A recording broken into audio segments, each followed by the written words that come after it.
So in this video, I'm gonna explain to you why you should not budget.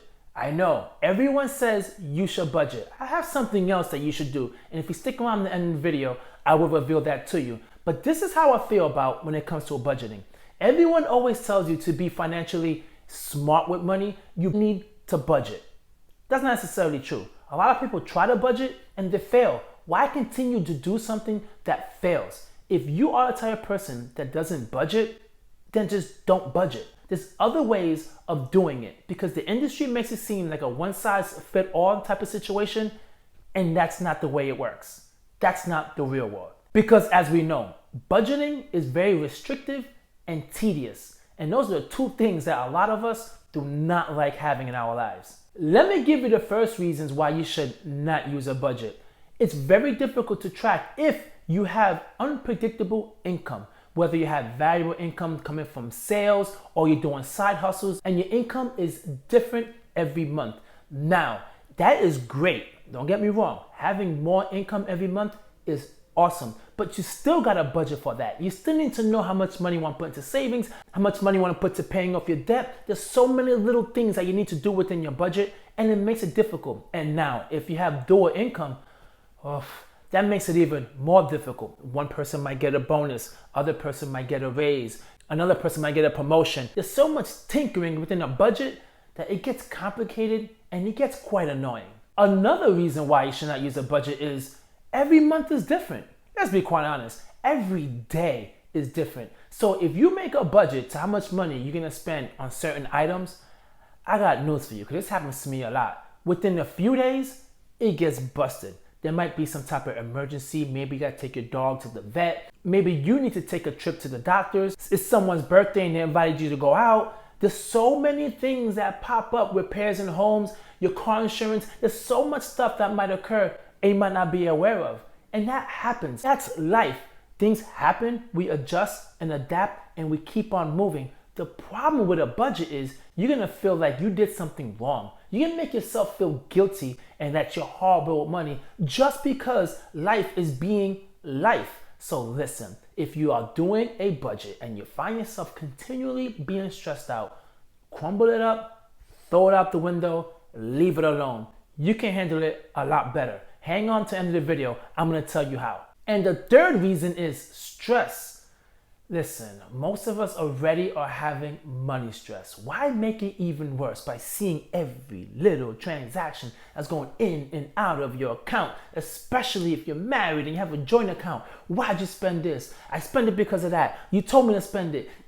It gets annoying and it's truly unnecessary. And then it makes it seem like one partner in a relationship is just constantly watching over someone's shoulders to see how much money they spent.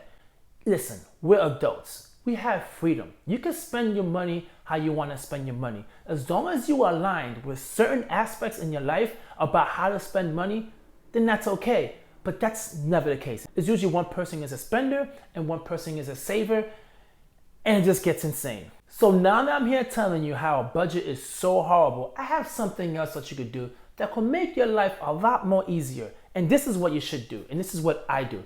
I have in my spreadsheet something called the financial world. And what I do is I put all of my expenses in this sheet. I put the pay date, I put the amount down to the penny.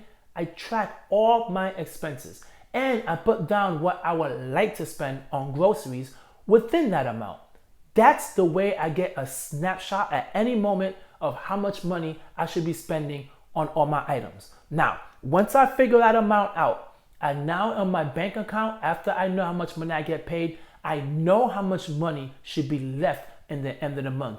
If there's more money left at the end of the month, perfect. At that moment, I could decide to buy these things that I decided to not buy because I was afraid to overspend, or I could add that money into my savings. But that is my buffer. You can set that up as well every 2 weeks on the 15th and the 31st. How does your account look like? Is it below your threshold or above your threshold?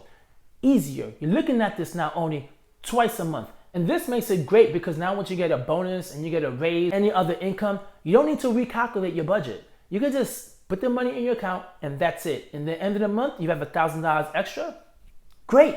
Perfect. But now, if the opposite happens and at the end of the month you have $500 less in your account, well, that is going to be a problem. But if you're someone that watches your account, you will know the likelihood of something like that happening is not going to happen. But let's say it does. That's why it's important to have a small cushion on the side.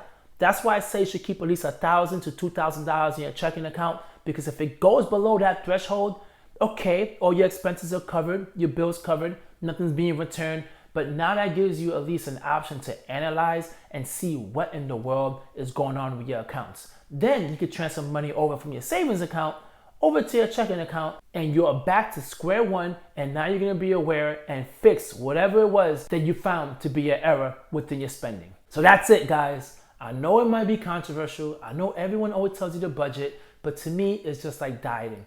You can choose whichever one you want. Whatever works for you is the best approach. Some people need to go out and run, and they say you need to do cardio. Well, some people get to walk, and they lose weight that way. It's whatever it is. Even if it's simple, do it. That's it. Don't make finances harder than it needs to be.